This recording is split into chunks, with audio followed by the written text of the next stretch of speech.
Bueno, muchas gracias a la Sociedad Uruguaya de Reproducción Humana por organizar estas jornadas que están saliendo muy lindas. Y gracias, Ana, por dejarme participar y por ser tan generosa, siempre, con tus conocimientos. Bueno, y sí voy a hablar sobre la preservación de la fertilidad en pacientes oncológicas y voy a hacer una breve mención sobre algunas otras patologías no oncológicas, pero también ameritan preservación de la fertilidad. Primero vamos a definir lo que es la oncofertilidad. La oncofertilidad es una disciplina que funciona como un nexo entre la oncología y la medicina reproductiva, cuyo objetivo es básicamente proteger y preservar la fertilidad en pacientes jóvenes con cáncer que probablemente van a sobrevivir, y ahora vamos a ver por qué. Y esta diapositiva a mí me gusta mucho porque habla de algo que yo creo, de verdad, es que las buenas noticias y las malas noticias siempre van de la mano. Nunca las noticias son 100% buenas y ni las malas son 100% malas, como las personas. Entonces vamos a hablar permanentemente de buenas noticias y malas noticias que se dan como de la mano.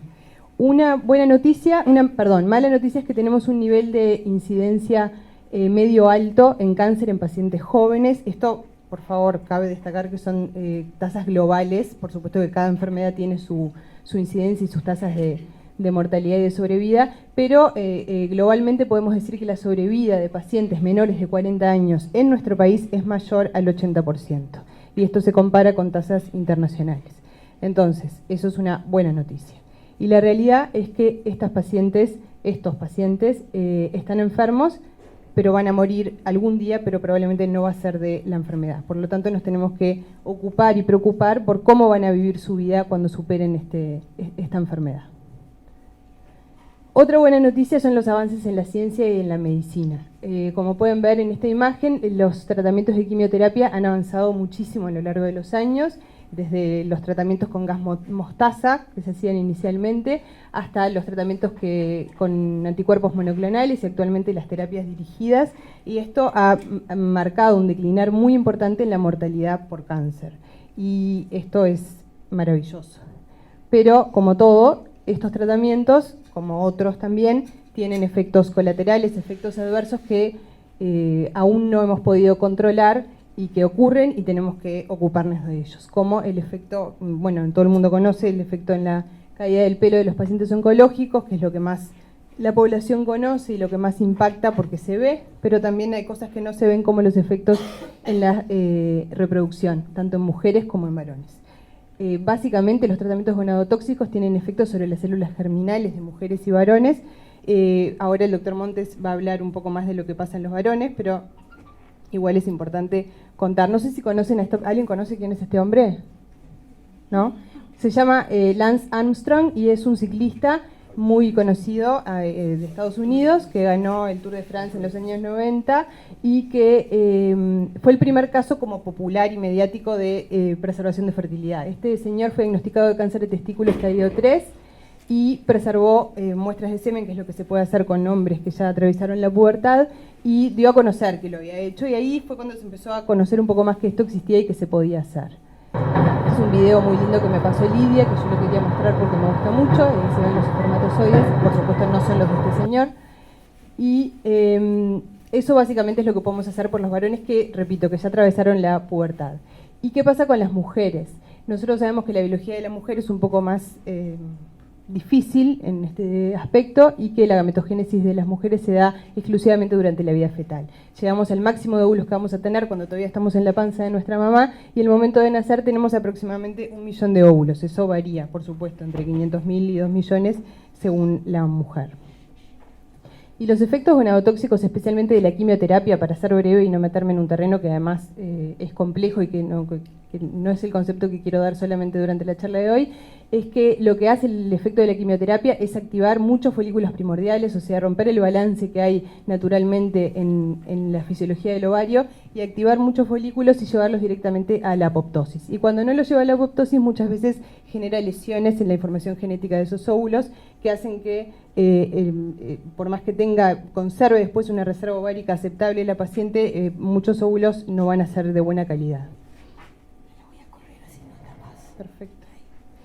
Bueno, de nuevo, hay varios tratamientos que tienen efecto en la capacidad reproductiva de las mujeres, los tratamientos quirúrgicos, la radioterapia y la quimioterapia, y estos van a actuar en diferentes áreas tanto del eje hipófiso hipotálamo gonadal como del útero o de los ovarios, llevando tanto una insuficiencia ovárica prematura como alteraciones en la funcionalidad uterina o las pacientes que sí se pueden embarazar pueden tener embarazos anormales por los efectos de los tratamientos que recibieron, y llevándolas tanto a una infertilidad como a una esterilidad.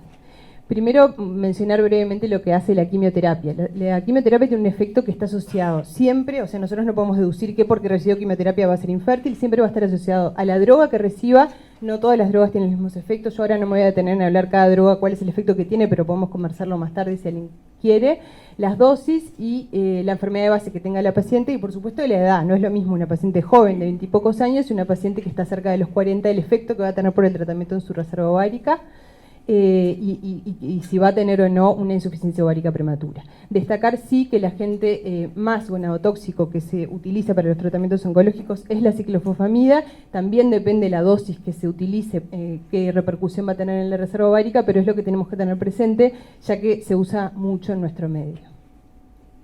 La radioterapia tiene un efecto distinto, si bien se necesitan solamente 2 grays para tener un efecto en el futuro reproductivo, también depende mucho de la zona que se irradia. Por supuesto que la radioterapia que se dirige al cerebro o a la pelvis tiene un efecto peor, y las dosis y la edad también de la paciente que la recibe.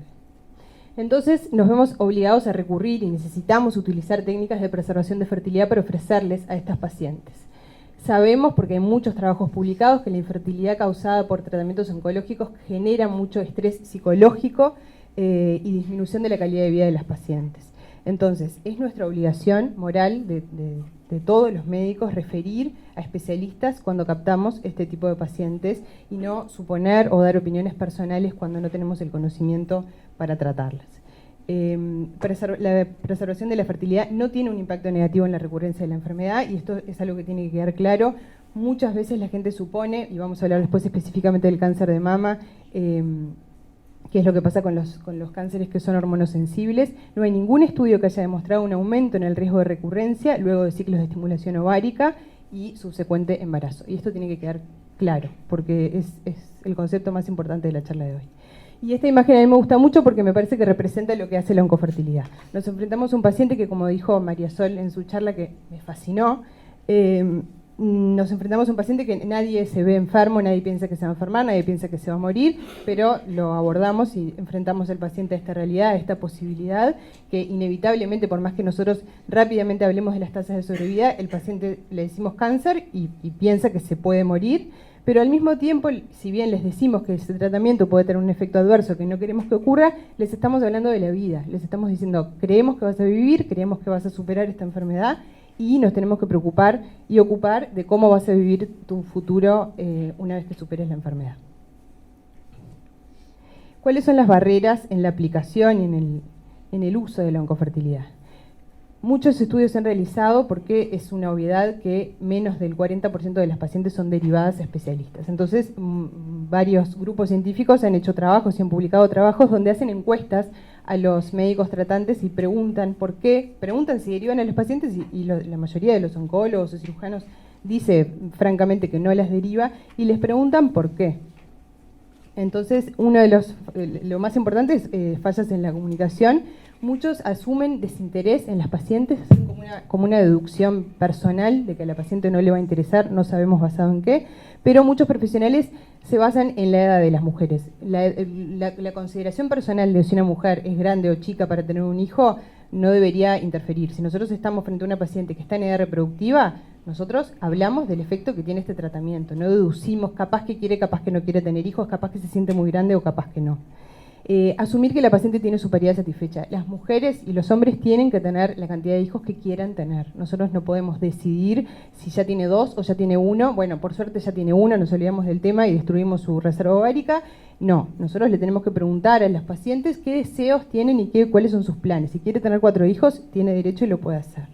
Si tiene o no pareja, esto ni que hablar, que las personas no necesitan tener pareja para tener hijos, y además esto es un momento de la vida, esas personas pueden tener parejas más adelante si querer recurrir a la preservación de la fertilidad para formar una familia luego de la enfermedad.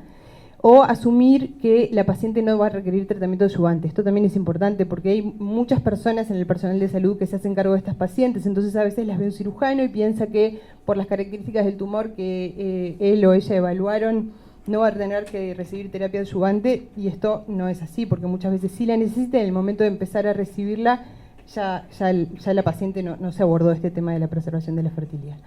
Cuando a veces me han invitado a hablar con médicos, oncólogos, mastólogos sobre esta enfermedad, y muchas veces me han dicho que cuando se da la instancia de preguntas me dicen no, porque hablar de esto es como un balde de agua fría. Y a mí me parece que el balde de agua fría es el cáncer, no la preservación de la fertilidad. Entonces, nada, parar un poco y pensar, bueno, sí, tenemos que además hablarles de algo que puede ser negativo, pero ofrecerles una solución. Barreras o mitos. Hay dos mitos, para mí son mitos, que muchos profesionales de la salud le dicen a los pacientes, porque a mí me llegan y sé que es así. Una es que cuando las pacientes directamente preguntan sobre la posibilidad de preservar su fertilidad, les dicen que eso no se aplica porque va a generar muchas demoras en el inicio del tratamiento por el tiempo que lleva la estimulación ovárica, en el caso de que sea una preservación de ovocitos, o que la estimulación hormonal va a ser un factor de riesgo para su enfermedad. Esto no es cierto. Una de las cosas es que hay muchos trabajos publicados donde los que saben algo de reproducción, y lo digo brevemente, nosotros empezamos los ciclos de estimulación en las pacientes los primeros días del ciclo. En el caso de estas pacientes nosotros los empezamos cuando las captamos, no esperamos a que menstrue y ahí empezamos el ciclo de estimulación, porque obviamente no queremos perder todo ese tiempo. Se puede hacer y hay muchos trabajos publicados que muestran buenos resultados en la cantidad de óvulos que se obtienen.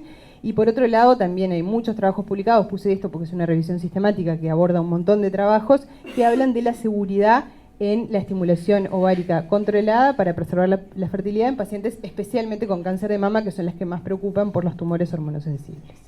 Entonces, eso no es así. Y después también es una realidad que a muchos pacientes sí se les ofrece técnicas de preservación de la fertilidad, pero se niegan a recibirlas. Y eso también muchos estudios fueron a preguntar y a interrogar por qué. Primero que nada, un concepto que es que la mayoría se arrepienten.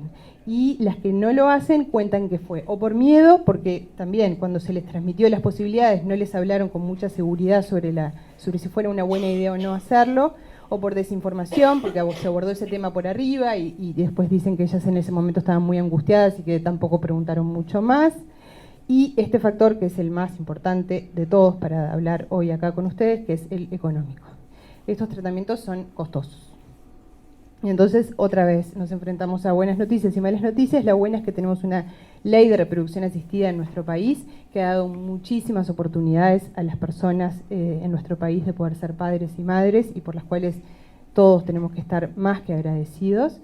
Pero es una ley que está incompleta, que no solamente le falta una pieza, le faltan algunas otras, pero en este punto, en mi opinión, le falta una parte fundamental, que es la financiación de los tratamientos oncológicos, de la preservación de la fertilidad para las pacientes oncológicas. Entonces, las pacientes que van a preservar su fertilidad requieren un abordaje multidisciplinario. Tiene que estar el especialista, ya sea un hematólogo, urólogo, el especialista que trate a la paciente según la patología que tenga, especialistas en reproducción, por supuesto, en salud mental, ni que hablar, y en enfermería, que conozcan y que sepan trabajar con estas pacientes. Y a mí me importa transmitirles el concepto del navegador de pacientes, que no sé si lo han sentido nombrar, pero esta es una persona que va a guiar y se va a poner el paciente al hombro y lo va a ir llevando por las diferentes interconsultas.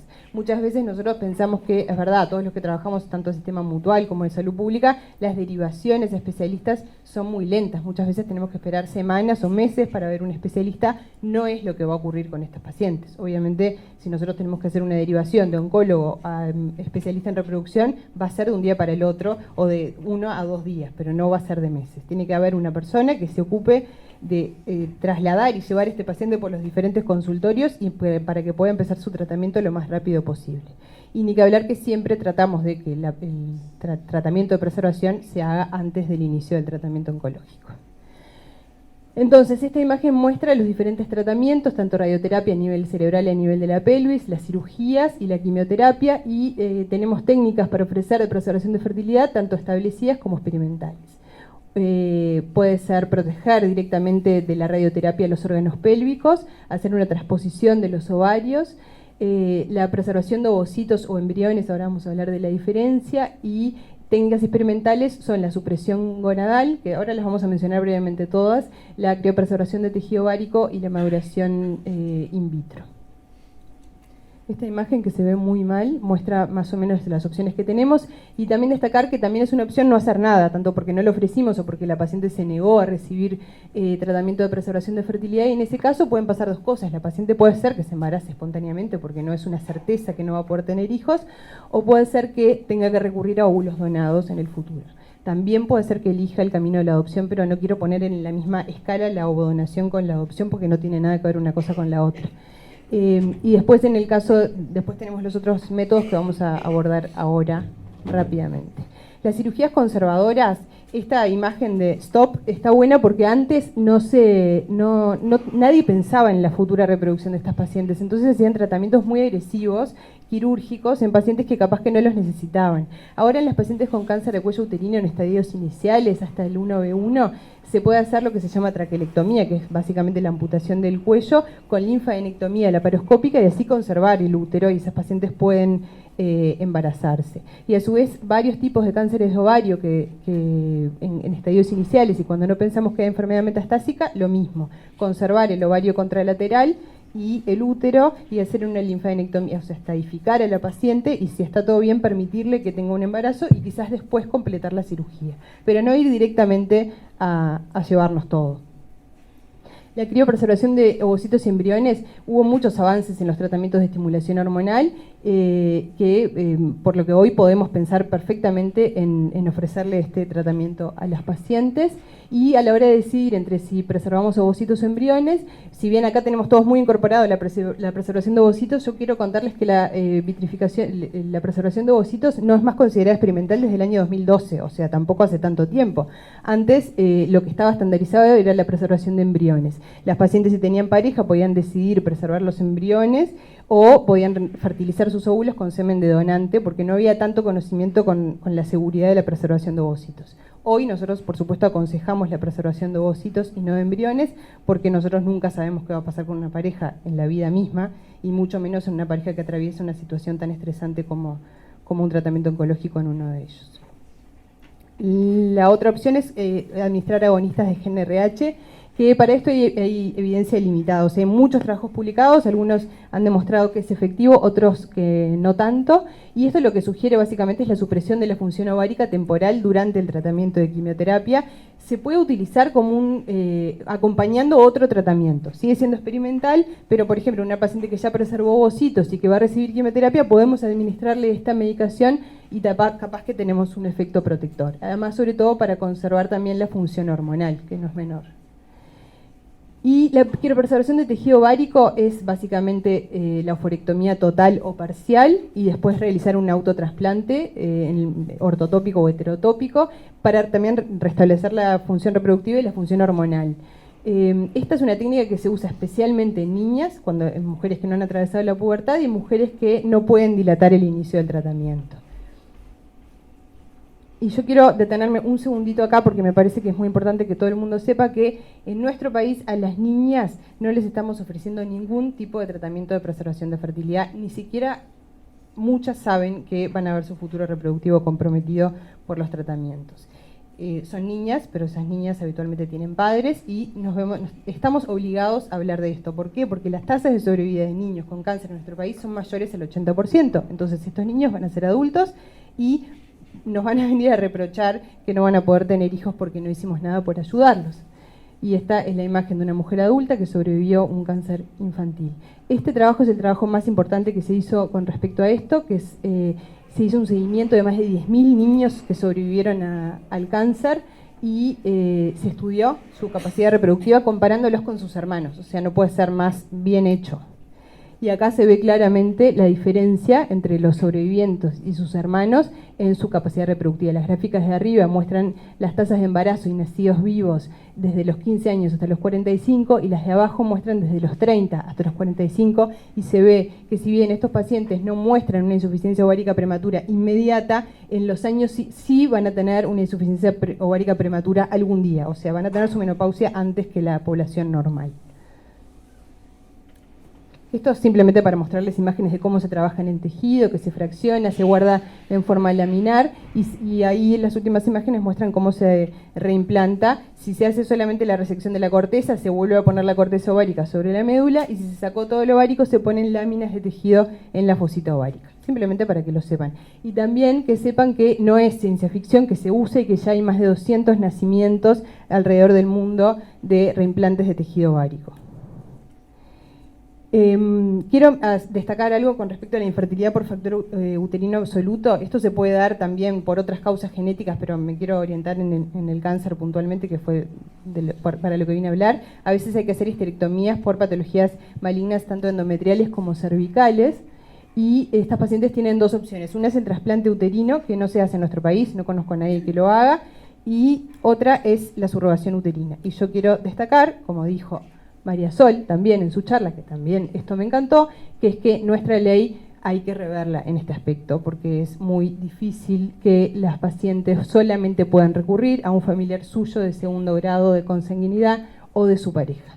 Es muy delicado, no me voy a poner ahora a hablar de, por supuesto que todos debemos de pensar diferente respecto a esto, pero me parece que es algo que sería muy importante rever con respecto a la ley de reproducción asistida en nuestro país. Unas palabras acerca del embarazo y el cáncer de mama, que es lo que más preocupa a los profesionales. El embarazo luego del cáncer de mama tiene que ser considerado seguro. Hay muchos trabajos ya que han demostrado la seguridad. Si bien no hay trabajos prospectivos, se está llevando a cabo en este momento el primero, que es el estudio Positive, que no vamos a tener los resultados hasta los próximos 5 o 10 años, así que hasta ahora nos basamos en lo que ya hay publicado y sabemos que es seguro.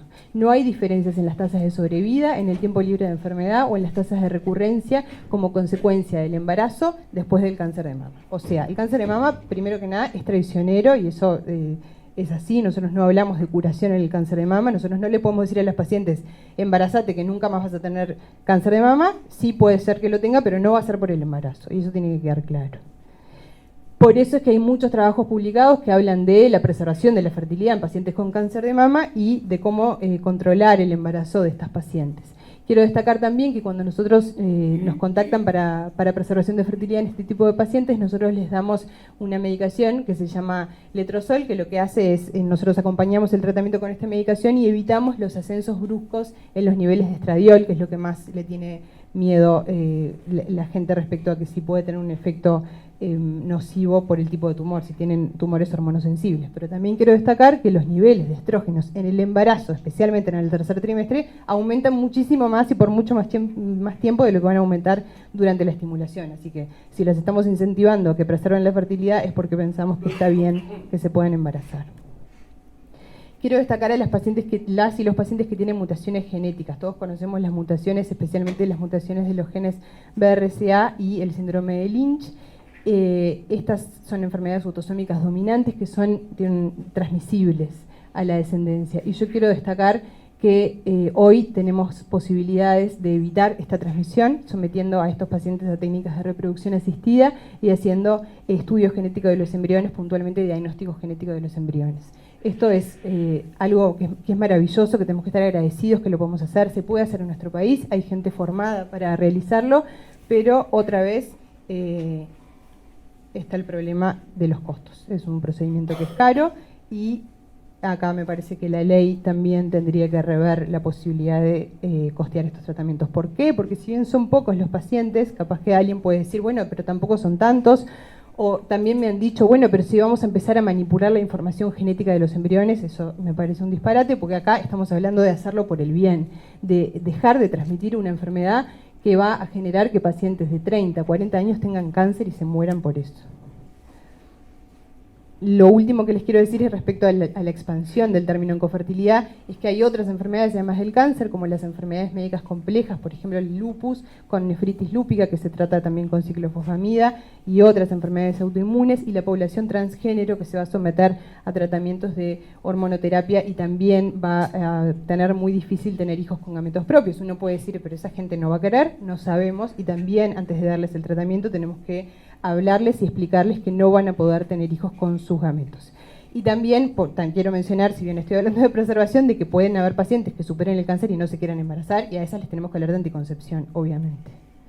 Entonces, antes de la ley, esta era la realidad. La gente con mayor poder adquisitivo y que tenía dinero para pagar sus tratamientos podía acceder a tratamientos de reproducción asistida para poder tener hijos. Hoy, gracias a la ley, esto no es así y esta es una excelente noticia. Pero si tenemos que pedir un deseo para la Semana de Fertilidad del año 2020, ojalá estemos todos acá de nuevo y yo pueda hacer una presentación mostrando esta diapositiva con los diarios uruguayos, La Diaria, La República, El País, El Observador, diciendo que en Uruguay se financian los tratamientos de preservación de fertilidad en los pacientes con cáncer. Gracias.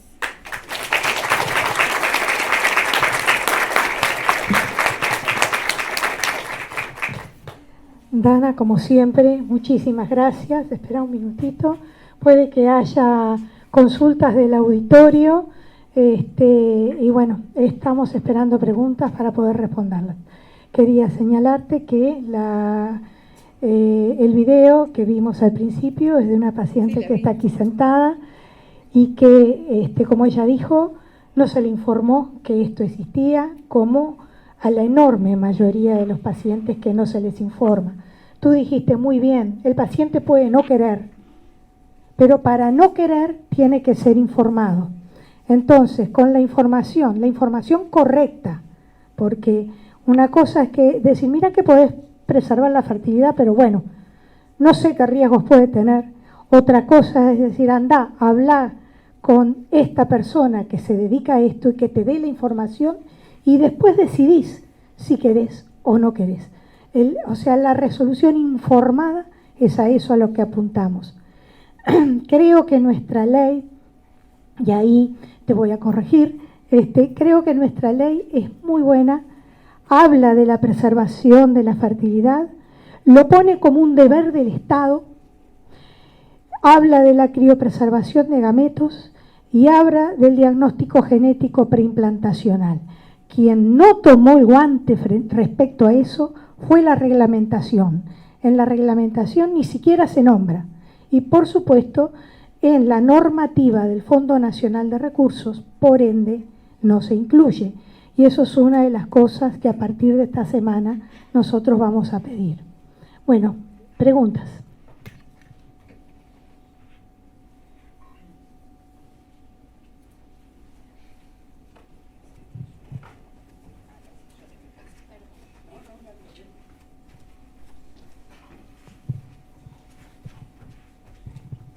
Buenos días para todos. Primero que nada, felicitar a Dana por esta excelente exposición. Yo soy oncóloga y trabajo como asistente en el servicio de oncología y nos extendieron la invitación y me parece una instancia súper rica y desde ya quiero invitarte formalmente para que podamos reproducir estas cosas en el ámbito oncológico porque es totalmente verdad. Los oncólogos tendemos muchas veces a hacernos cargo de esto que también forma parte de lo que es una atención integral del paciente. Muchas veces damos por hecho que tienen paridad satisfecha porque tienen 1 o 2 hijos y es muy correcto como Dana lo dejó claro. O sea, nosotros no somos nadie para decidir si el paciente o la paciente tiene una paridad satisfecha. Lo que sí muchas veces sucede es que cuando llegan a consulta por primera vez con el oncólogo, ya tuvieron por lo general su cirugía, si estamos hablando de un tratamiento curativo y vamos a realizar un tratamiento adyuvante. Por lo general se esperan las que son 3-4 semanas, en lo que normalmente, tanto en el ámbito público como privado, suele estar el resultado de una anatomía patológica, y ahí coincide con la primera consulta con el oncólogo. Y bueno, muchas veces lo que sucede es que por algunas otras cosas también van pasando los tiempos y se van ajustando un poco las necesidades de empezar en tiempo y forma con un tratamiento adyuvante. Y eso es lo que lleva a muchos oncólogos a decir, no, tenemos que arrancar ya y se pierden estas instancias de poder derivar. Y mi pregunta es más o menos cuánto tiempo conlleva el hecho de estimular los óvulos y poder preservar ya sea tejido ovárico o lo que se vaya a preservar. Por ahí viene mi pregunta. Contesta así, ¿no? Contesta porque se está filmando. Ah, está. Gracias. Gracias, Clarita. La estimulación hormonal puede llevar entre 8 y 12 días. Y está perfecto lo que vos decís, es verdad. A veces cuando les llega a ustedes, ya los pacientes tienen que empezar. El tema es que son los cirujanos también a los que nosotros queremos llegar. Antes de que, mientras en ese tiempo que la paciente está esperando que vio el cirujano y tiene que ver el oncólogo, ahí podemos aprovechar. O están esperando el resultado de una biopsia. Me pasó muchas veces por consultas de pacientes que están esperando, y ese es el momento que nosotros tenemos que aprovechar. Porque tenemos al menos una idea de que es muchísimo más tiempo, o es lo que se nos dice, y con esto nosotros muchas veces es el tiempo que demoramos entre que vemos, pedimos la paraclínica para empezar a coordinar. Totalmente. Es así. Es totalmente... Y ya que traes el tema de los tiempos, también una cosa que a mí me parece importante destacar es en las niñas, lo mismo, que no les estamos ofreciendo nada, y que hace poco tuve una conversación con alguien que trabaja mucho en esto y me dice, no, pero esto no es para hablar de esto, porque son urgencias, no es verdad, y en el momento que llevan a bloque a una paciente para colocar un portacat, ahí les podemos sacar un ovario y el otro día pueden empezar el tratamiento, así que no, realmente no es verdad. Además, como tú dijiste, no tenemos que esperar a que menstrue. Empezamos la estimulación en cualquier momento del ciclo y los resultados son exactamente iguales, son iguales de buenos. ¿Más preguntas? Lidia. Una consideración también. Debería estar en los consentimientos informados de los tratamientos oncológicos y quirúrgicos que van a intervenir sobre la reproducción, ¿verdad? Debería estar firmado por el paciente de que fue informado y luego que decida. Debería estar ya en el consentimiento, entonces. Así nadie se olvida después de comunicárselo. Se puede hacer una estimulación ovárica o más de una, porque se le pueden recuperar los ovocitos e inmediatamente empezar con la segunda estimulación ovárica si fueron pocos óvulos. La tasa de recuperación de ovocitos vitrificados es del 95%. O sea que si recuperamos 10 óvulos en una paciente, es probable que tengamos 9 óvulos luego aptos para hacer una reproducción asistida. O sea que material suficiente hay. El único problema es las prepúberes, ¿verdad? Que ahí sí habría que hacerle una laparoscopía para poder sacar una cuña del ovario o tal vez un ovario para preservar el tejido ovárico. Pero todo eso se puede hacer.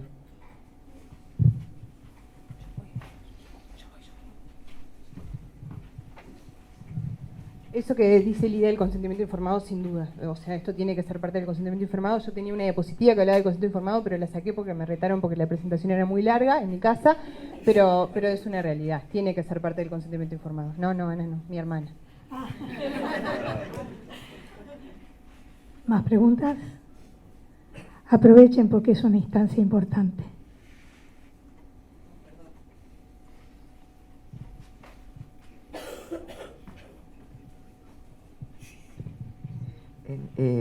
Aspectos muy interesantes aparecieron hoy que tienen que ver con cómo situamos el punto de vista, si lo situamos desde el profesional o si lo situamos desde el objetivo último de todo acto médico, que creo que es el paciente. Y tenemos una ley, un Sistema Nacional Integrado de Salud, que pretende que los pacientes, los usuarios, ya no más pacientes, tengan una voz informada con conceptos de bioética que deben estar permeados en los dos aspectos, ¿verdad? Tanto del lado de los profesionales como del paciente. Porque el usuario solo, con el reclamo de ser incluido en un consentimiento informado, no pesa cuando la idea del profesional es que el profesional decide acerca del paciente, como si fuera paciente y no un usuario.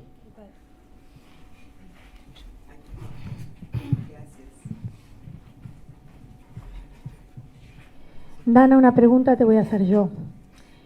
He leído que solo el hecho de preservar la fertilidad, o sea, de encarar ese acto, digamos, repercute sobre el tratamiento oncológico en sí, desde el punto de vista psicoanímico. Sí, es así. Hay trabajos publicados que muestran una mayor tasa de sobrevida a 5 años en pacientes que realizaron preservación de la fertilidad. Ni que hablar que estudios que tienen que ver con la evaluación de salud mental de estas pacientes, cómo llevan adelante la superación y resiliencia y cómo se recomponen bastante más rápido una vez que recurrieron a técnicas de preservación. Y otra cosa que no es menor es las tasas de arrepentimiento en las pacientes que no lo hicieron. Es muy alta. Otra consulta. Me hablaste algo de que se está proyectando una ley. Quería que explicaras un poquito eso. Sí. Bueno, en realidad tiene que ver con eso. Primero con la obligación de todos los oncólogos y cirujanos que tratan a estas pacientes que esto sea parte del consentimiento informado. Lo mismo, por ejemplo, me viene a la mente cosas que yo viví como residente, que no fue hace tanto tiempo, pacientes que iniciando mi residencia tuvimos tratamientos quirúrgicos mucho más agresivos y que ya finalizando la residencia casi 3 años después fuimos mucho más conservadores. Entonces, eso no debería ser parte de la opinión personal del que trata a la paciente. Eso tiene que estar estandarizado y nosotros nos tenemos que guiar por protocolos, y si no tenemos protocolos nacionales, por protocolos internacionales. Tal cáncer en determinado estadio se trata de esta manera. Y no, a mí me parece que podríamos conservar el ovario porque me parece que sí, o porque tiene pinta de estar bien. No, hay guías, hay pautas que nosotros podemos seguir, y si no pudimos desarrollar las propias, bueno, utilizaremos las internacionales hasta que tengamos las nuestras. Entonces, que todas estas pequeñas cosas, como el consentimiento informado o el tratamiento quirúrgico de estas pacientes, sean parte de una ley. Y por otro lado, estamos desarrollando con un grupo de personas, estoy yo y está Natalie Barrera y otras personas que están vinculadas a la reproducción, para trabajar y que sea también ley cubrir los tratamientos y obligar a los profesionales a ofrecer los tratamientos de preservación de fertilidad en la población pediátrica. Tanto en nenas como en varones. En varones yo no me quise meter en este terreno porque es muy experimental, pero sí se hace preservación de tejido testicular. Se hacen biopsias testiculares en varones.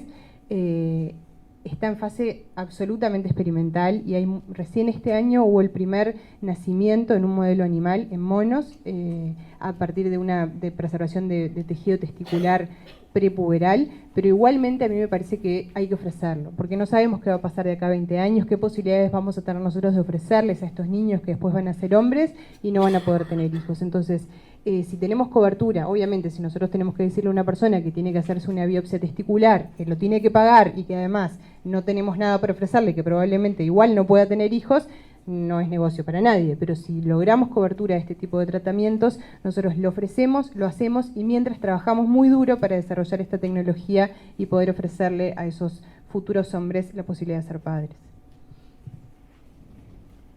Bueno, Dana, muchas gracias.